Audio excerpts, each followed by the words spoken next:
ठीक है sir. Right. मेरा सबको नमस्कार। जैसे कि आप सब जानते हैं, आज वैभव को पापवर्क का आखिरी वर्ष प्रेजेंट करना था, क्योंकि वैभव को घर जाना पड़ा, तो उसकी वजह से मैं उसको सब्स्टिट्यूट कर रहा हूँ आज के दिन। और अगर आपको स्मरण हो तो हम अगले वर्ग में थे, दंड वर्ग में, जिसकी मैं चर्चा कर रहा था। और पहले 4 वर्ष हमने पढ़ लिए थे, चर्चा कर ली थी उनकी। आज मैं अगले 2 वर्ष लेता हूँ, 135 और 136। तो वर्ष 135 है उपोसखी कैथी नंग वत्थु। तो इसका बैकग्राउंड कुछ ऐसा है कि सम 500 लेडीज सावत्ती से उबरमा मोनास्ट्री में आई उपोषित शीला वो उसको लेने। तो ये काफी वेल एस्टेब्लिश्ड ट्रेडिशन थी उस वक्त की, और आज तक चल रही है। तो भगवान बुद्ध की जो बहुत renowned disciple थी Vishakha, she just thought she will ask the ladies कि वो क्यों आई है ये फास्टिंग डे पर, उनका क्या पर्पस है, उनके मन में क्या है। और she got very different answers from different age groups। वैसे तो एक काफी लंबा चौड़ा डिस्क्रिप्शन है इसका, तो मैं उसको समराइज कर रहा हूँ। Old ladies hope to be reborn, जो कि कुछ बूढ़ी औरतें थी, उन्होंने कहा कि हमारा तो ये इच्छा है कि हम देवरल में रीबॉर्न हो, हमारा रीबर्थ देवरल। जो मिडिल एज की महिलाएं थी, वो they didn't want to stay under the same roof with the other wives of their respective husbands। कि भाई वो जो सोतन के साथ उनको रहना पड़ता है वो बहुत दुखदायक होता है, वो हम नहीं चाहते कि हो कंटिन्यू हो या अगले जन्म में हो या कुछ ऐसा। जो यंग मैरिड लेडीज थी, they wanted their first born to be a son, जैसा कि हमारे देश में ये प्रथा चलती आई है काफी मुद्दत से। And the young unmarried ladies wanted to get married to good husbands। So again, very predictable answers from most of them। तो विशाखा ने लेडीज को बुद्धा के पास ले गई, और जो भी उनके साथ डिस्कशन हुई थी उनकी समरी उनके सामने प्रेजेंट। भगवान बुद्ध ने फिर कहा कि जो बर्थ, एजिंग और डेथ है, they are always working in beings.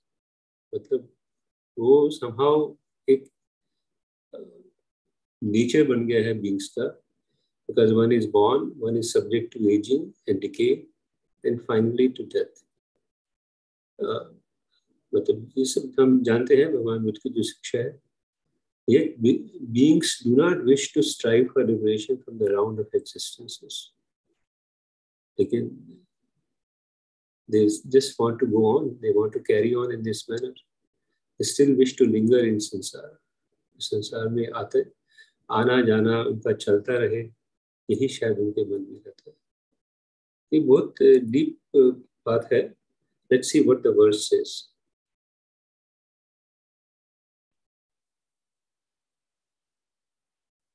यथा दंडेन गोपालो गावो पाचेति गोचरं, एवं जरा च मच्चु च आयुं पाचेन्ति पाणिनं। तो उसका अर्थ काफी स्ट्रेट फॉरवर्ड सा है। पहली 2 लाइन्स की ट्रांसलेशन ऐसी होगी, just as a cowherd drives a cattle to pasture with a staff. जैसे कि एक ग्वाला अपनी जानवरों को या काउस को एक डंडे के साथ, एक स्टाफ के साथ पैस्चर में घुमाता है, ड्राइव करता है। So do old age and death drive the life force of beings from existence to existence। जो ये ओल्ड एज और डेथ है, ये ही सब बीइंग्स की लाइफ फोर्स है। क्योंकि वो जैसे ओल्ड एज और डेथ का मौका आता है, तो दे आर आल्सो मोर और less wishing for another birth from for another existence of some kind. Well, that is one meaning. The other meaning obviously is that you are being driven from desire to desire in some sense. So Jan Murindo का translation simple सा है. Just as a herdsman drives cattle to pasture, old age and death direct living beings. So, four direct statement of the same kind. So, this is what the verse says, which comment हो verse की translation के ऊपर. So we can wait for just a minute. Otherwise, we can come back to it. मैं आगे बढ़ता हूँ.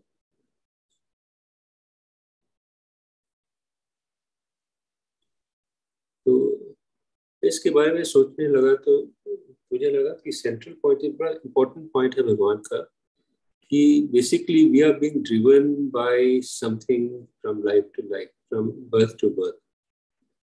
And so the question that comes to my mind is how does it feel to be driven by someone's whims and fancies?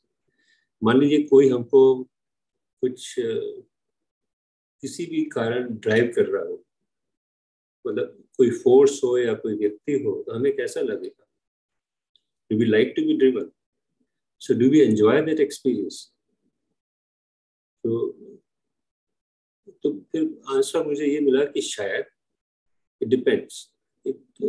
हमारे व्यक्तित्व, हमारी personality, हमारी thinking के ऊपर बहुत डिपेंड करता है. If like cattle, all you care for is some kind of food for the senses and their titillation, then as long as that food is available, you may not mind very much. जब तक हमारा जो पूरा नजरिया है कि हमें अपने सेंस प्लेजर्स में ही मस्त रहना है, डूबे रहना है, और अगर ये हमें मिलती रहेंगी तो शायद we may not mind very much. कुछ व्यक्ति ऐसे हो सकते हैं इनको ये ठीक ही लगे, may not even think it to be a bad bargain, इनको लगे तो बहुत अच्छी बात है, इसमें क्या प्रॉब्लम है. And this is a condition of ignorance that Buddha warns us against. और यही ignorance की condition है.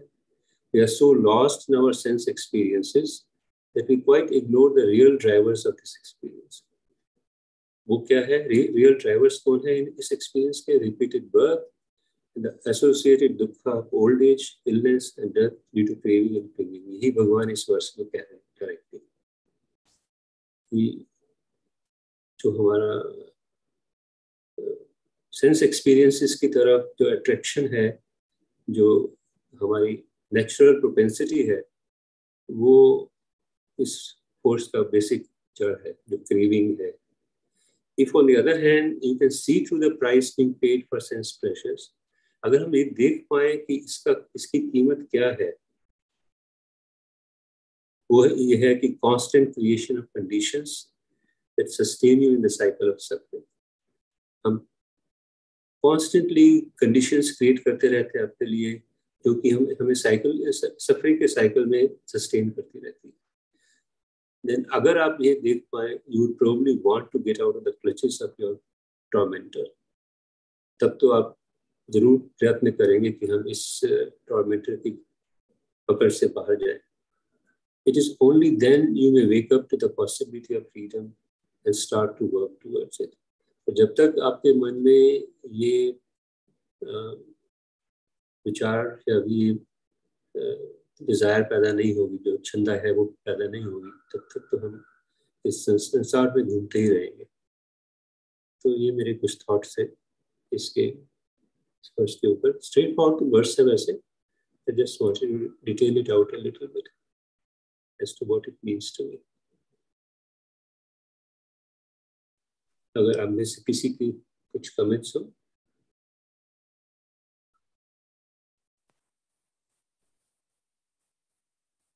We can come back to it because it is quite a straightforward reflection.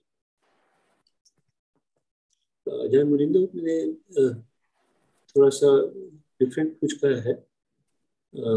Basically उन्होंने शायद इस प्रकार लिया है कि हमें लगे कि भगवान बुद्ध बड़ी डिप्रेसिंग बात कह रहे हैं कि जो अल्टीमेटली लाइफ का एंड डेथ ही है, जो हम सब जानते हैं. लेकिन भगवान बुद्ध का वो पर्पस नहीं है. लेकिन वो ये सिंपली कह रहे हैं कि as long as we deny reality, our efforts feel habits of delusion, our hearts are sapped of vitality.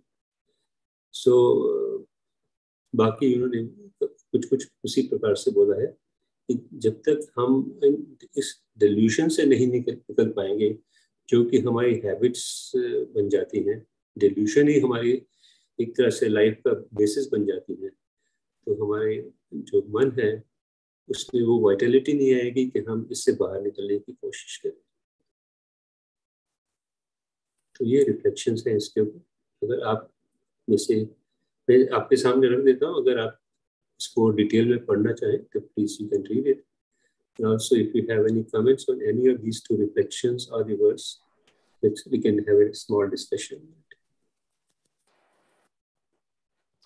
Actually, in this case, Surenji, the relationship between the story and the verse can actually be used. For me, it appears very skillfully apparent कि अगर आप for example अगर आप verse एक बार वापस display कर दें, सो ऐसा लगता है ना कि डायरेक्टली स्पीकिंग वो सिर्फ ऐसा कह रहे हैं कि ओल्ड एज एंड डेथ जो है वो हमें बढ़ाता जा रहा है भव चक्र में, है ना, जो कि इन अ टेक्निकल सेंस बिल्कुल ठीक बात है।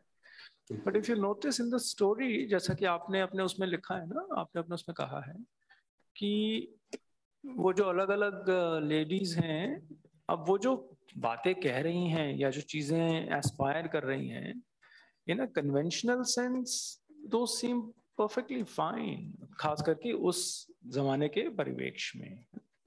तो हम भी उसको अपने लिए यहाँ आज के कॉन्टेक्स्ट में ट्रांसलेट कर सकते हैं कि am I also, for example, absorbed or over-absorbed in what may be conventionally pretty normal things, or maybe even wholesome things, you know? And yet the verse seems to be indicating कि उसकी भी अपनी एक सीमा है, उसकी भी अपनी limitation है। So conventionally अच्छी चीजें करने की, wholesome चीजें करने की, अपनी ड्यूटीज को निभाने की, अपनी एस्पिरेशंस फुलफिल करने की, या जैसे कि स्टोरी में है ऐसी एस्पिरेशंस रखने की जो कि अपने खुद के जीवन को बेहतर बनाएं।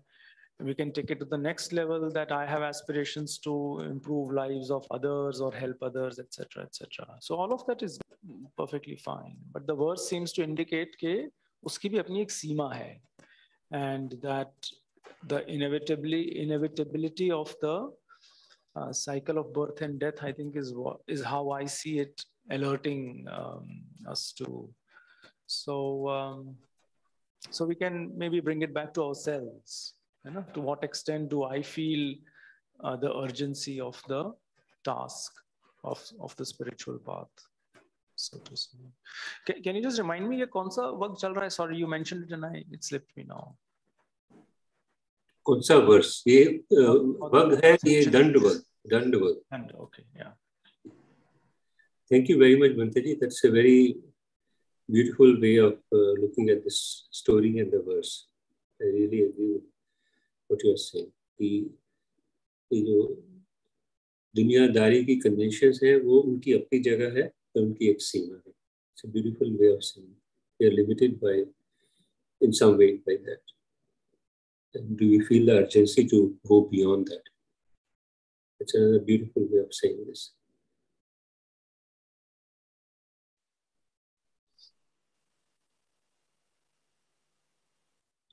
Any other observation?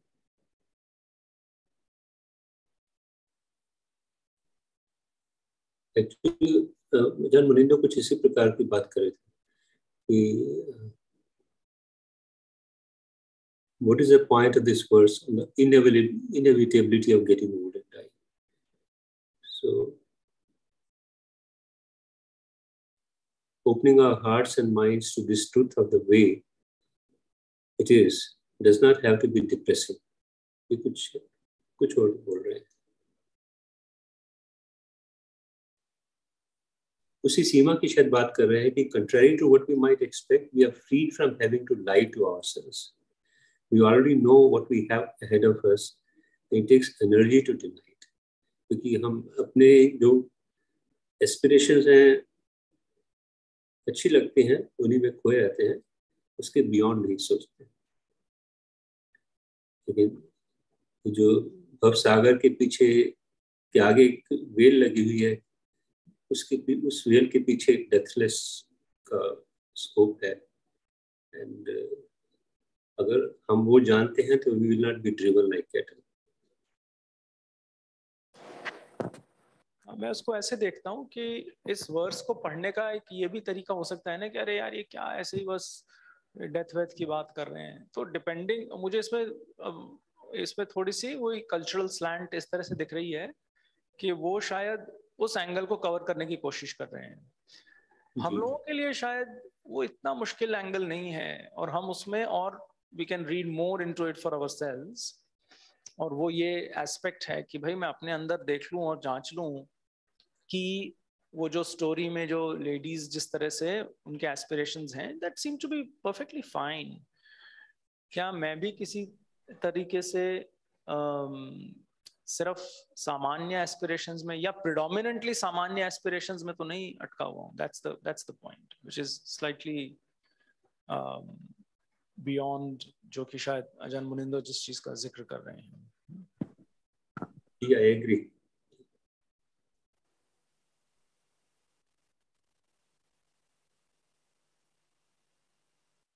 अगले वर्ष पे चलते हैं। ये एक लंबी सी पहले मैंने लिखी थी, मैं इसको छोड़ रहा हूँ। तो अगला वर्ष है अजगर पेतवत। तो ये एक काफी स्टैंडर्ड सी स्टोरी है जो हम कई बार पहले भी इस प्रकार की स्टोरी सुन चुके हैं। तो एक बार महामोगलाना गिजाकूटा हिल से जा रहे थे थेरा लखन के साथ, लखन, और चलते चलते उनके मुंह पे एक स्माइल आई, लेकिन वो चुप रहे। जब वो वापस जेतवन में पहुंचे तो उन्होंने लखन को बोला भगवान की प्रेजेंस में इस प्रेत के बारे में, क्योंकि इस प्रेत की बहुत लंबी बॉडी थी और it was burning in flames. सारा ऊपर नीचे उसकी फ्लेम से वो चलता जा रहा था। The Buddha said he himself had seen that very trait soon after he had attained Buddhahood. भगवान बुद्ध ने कहा कि मैंने भी उस प्रेत को देखा है, और but kept quiet about it because people might not believe him, or which would do a great wrong to the Buddha and would have consequences for the people who think like that. क्योंकि भगवान बुद्ध की बात पे विश्वास नहीं करना can create consequences for the disbelief. फिर उन्होंने बताया कि इस प्रेत का बैकग्राउंड क्या था। He was a thief during the time of कसप Buddha. कसप Buddha के समय पर वो चोरी करता था। As a thief and cruel-hearted man, he had set fire to the house of a rich man 7 times. तो ये एक कॉमन उसका बिहेवियर का पैटर्न था कि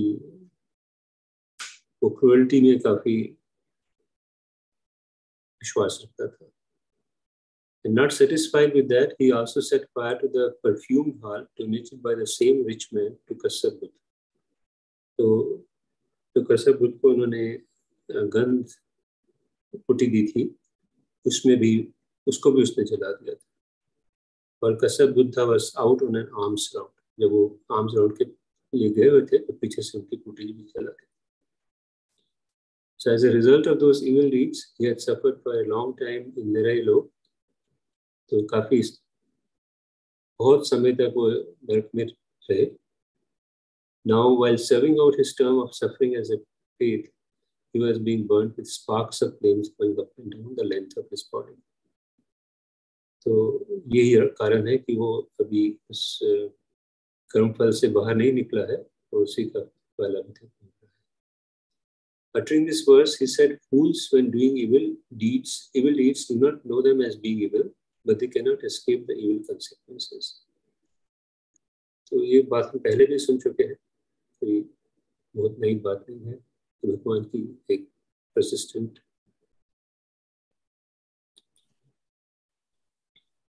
तो वर्स इस प्रकार है, अथ पापानि कम्मानि करं बालो न बुध्यति से ही कम्मे ही दुम्मेधो अगिद्धो तपति।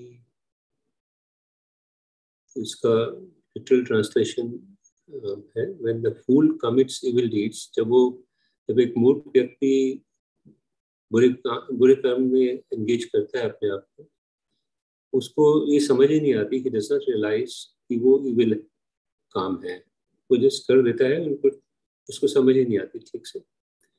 The witless man is tormented by his own deeds। फिर उसके बाद या तो खुद पछताता है या फिर उसकी और बड़े भयानक consequences हो जाते हैं। Like one burnt by fire, जैसे जिस प्रकार कि आप आग में जल रहे हो। So एक literal meaning इस प्रकार है, though while they perform their evil acts, they do not realize what they are doing.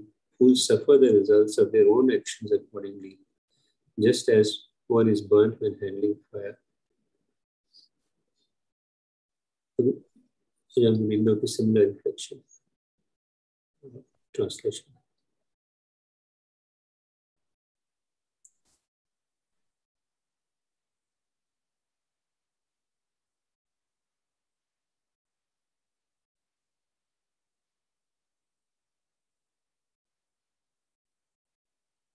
इसमें अजान मुनिंदो की कोई रिफ्लेक्शन नहीं है, मैं अपनी थोड़ी सी थॉट्स आपके सामने प्रस्तुत करता हूँ। तो अक्सर ऐसे होता है कि जब हमारे जीवन में कोई कैलेमिटी आ जाती है तो we hardly imagine that the seeds of this may have been sown by our own unwise and evil actions of the past। ये हमारे लिए विचार करना मुश्किल होता है कि जो ये कैलेमिटी है जो हम इस वक्त फेस कर रहे हैं, वो शायद हमारे ही बुरे कर्मों का फल है या अनहोलसम कर्मों का फल। Word evil is perhaps too strong, but basically unwholesome unwise actions जो होते हैं वो कुछ ना कुछ अनहोलसम रिजल्ट ही देते हैं, यही बात है। लेकिन हम पर्टिकुलरली जब बहुत बड़ी कैलेमिटी हमारे साथ हो तो ये इमेजिन कर ले हमारे लिए काफी मुश्किल होता है ये सोचना। It is not difficult however to see this for ourselves, लेकिन अगर हम खुद थोड़ा सा भी रिफ्लेक्शन करें और अपने एक्सपीरियंसेस को ध्यान से देखें, स्किलफुल अटेंशन दें उनको, तो हमें पता लग जाएगा कि अगर हम किसी को मिसट्रीट करते हैं, फॉर एग्जाम्पल, ये तो छोटी सी बात है, मिसट्रीट तो होता ही रहता है जीवन में किसी न किसी प्रकार, unless you are very very mindful. It is easy to see the remorse arise in our heart. उसी वक्त हमारे मन में एक पछतावा सा पैदा होता है।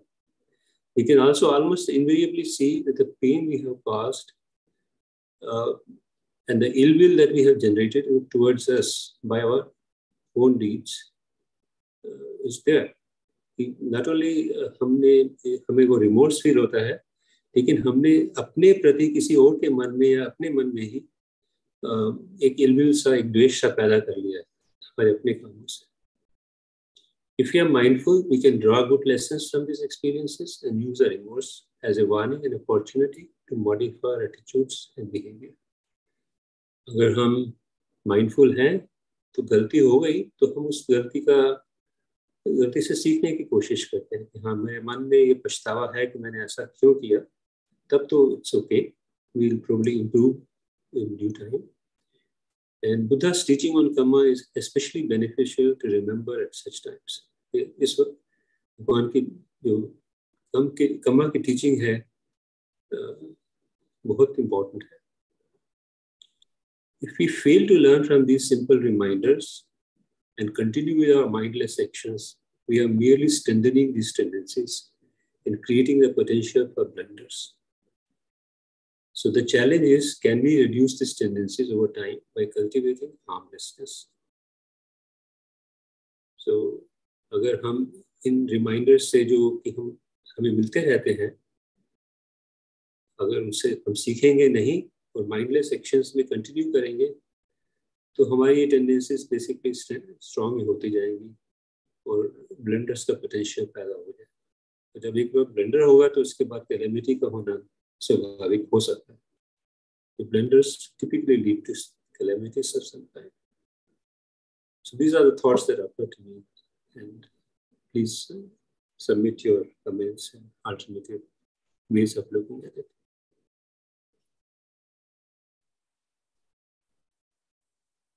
वैसे तो स्ट्रेट फॉरवर्ड है, कुछ नई बात नहीं है, ये बात हम काफी वर्सेस में पहले भी सुन चुके हैं।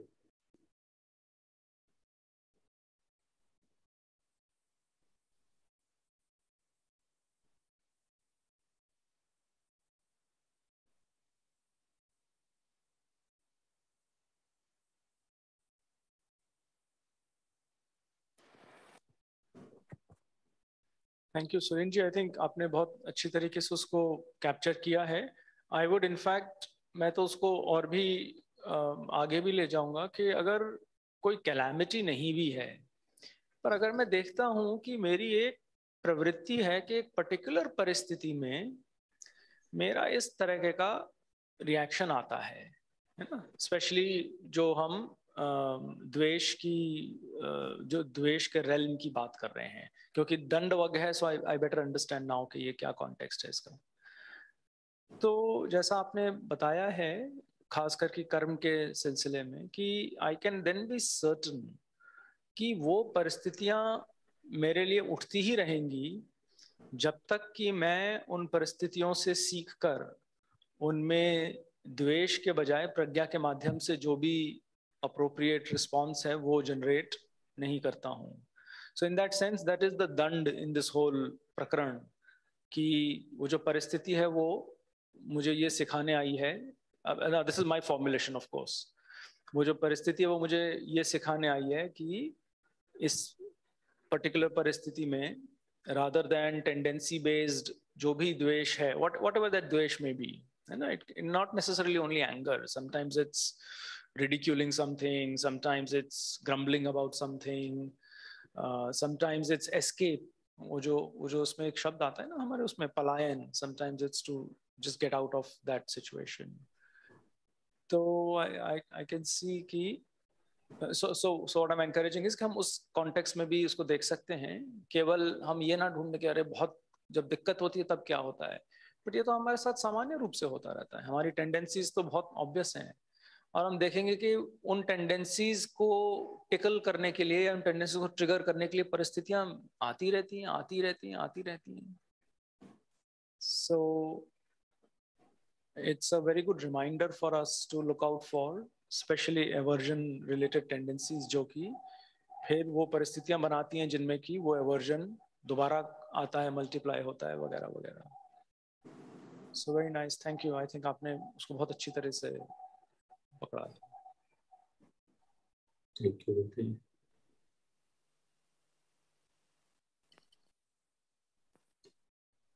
विशाल जी, आप भी अपने कमेंट्स पढ़ दीजिए, आपने जो लिखा है।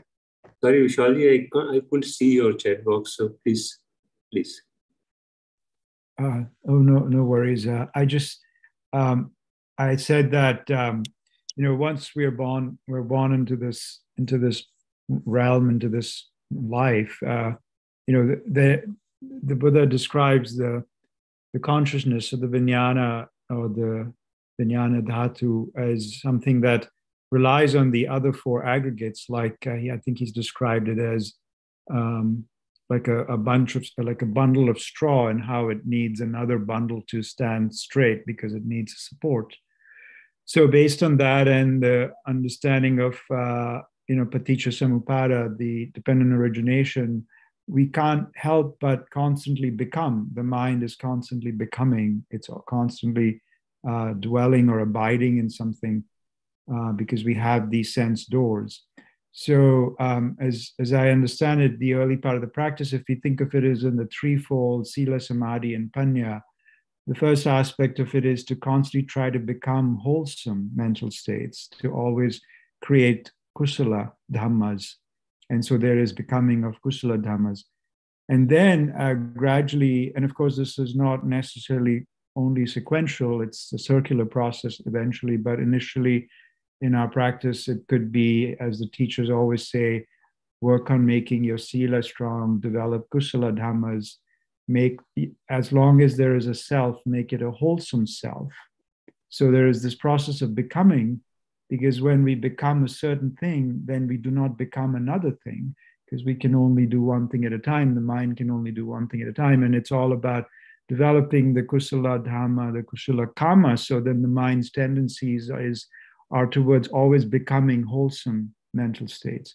And then gradually, as the mind is imbued with this wholesome kama or the kusala dhammas, then our samadhi becomes stronger, and then finally the wisdom faculty. So in all of this process, the mind is still becoming, it's becoming the samadhi state, it is becoming the wisdom that's arising.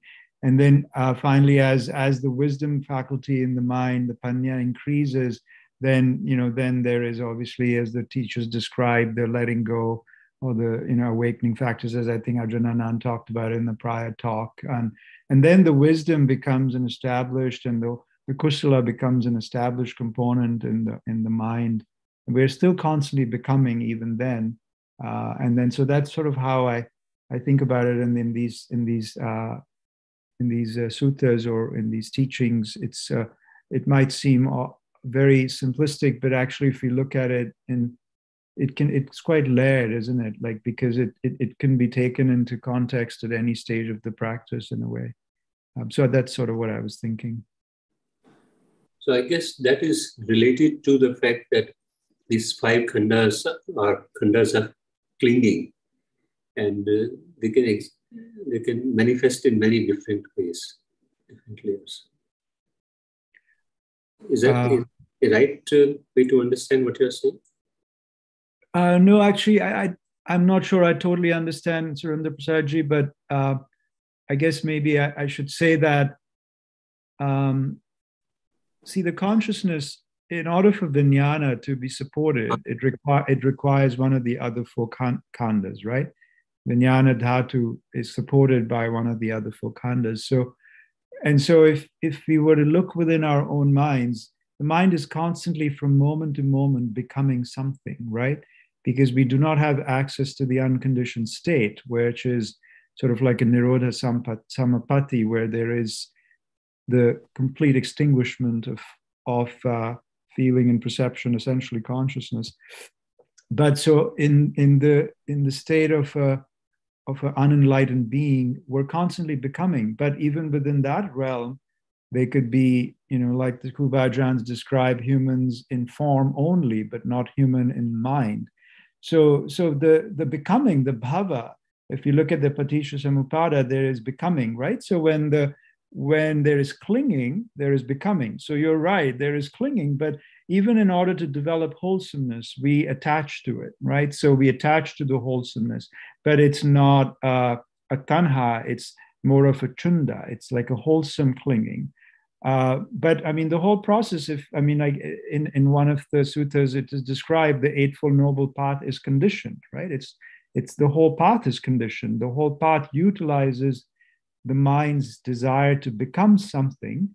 And so the only difference is that the path and all of its components sort of take over and replace all the ignorance that's in the mind. So in our initial stages, we're becoming wholesome dhammas, kusala dhammas.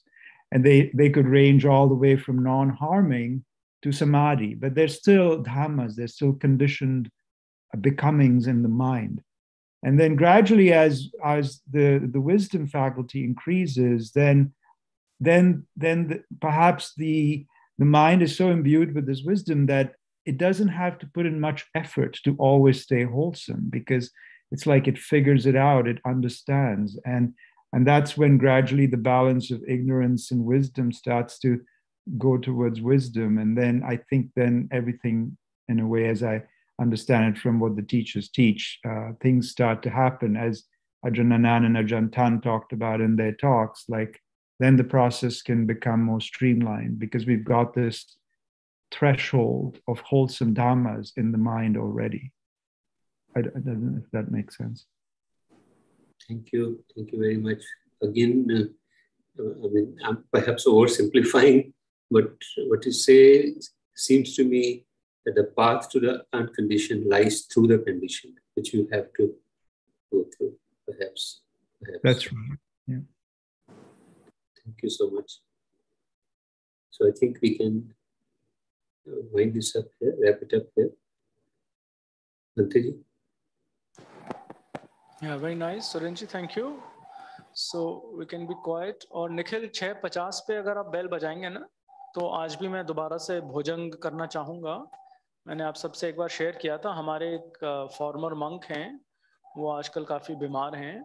So I'd like to dedicate the भोजंग to him.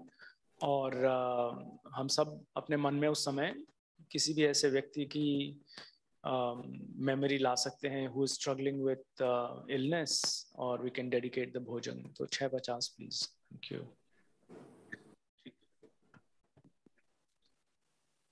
Let's meditate for next 35 minutes.